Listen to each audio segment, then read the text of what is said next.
Here's how the NBA's salary cap has grown over the years. Back in the 80s, it was under $25 million per team.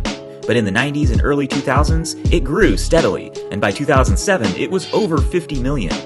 Then there was some stagnation in the early 2010s, and it remained at $58 million for 3 years in a row, but after a new CBA was agreed in 2016, it started growing rapidly again, and by 2019, it eclipsed $100 million for the first time.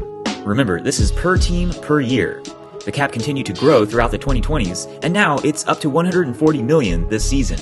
Going forwards, with another new CBA agreed recently, and a huge new TV deal, it's expected to continue growing as much as possible over the next 5 years or so. It'll probably be well over $200 million by 2030. Okay, but now we can bring in another graph. This is the highest paid player in the league every year. So back in the 80s, it was Magic Johnson. He was making about $2.5 million per year, which at the time was about 50% of the cap. And then it was Patrick Ewing, then David Robinson. But then in the late 90s, we have this crazy spike where the highest paid player was unbelievably making more than the cap. Of course, that was Michael Jordan, and because the Bulls had his bird rights, but the league didn't have a salary maximum yet, he was making over $30 million, or 123% of the cap at the time. But most people agree he was worth every penny.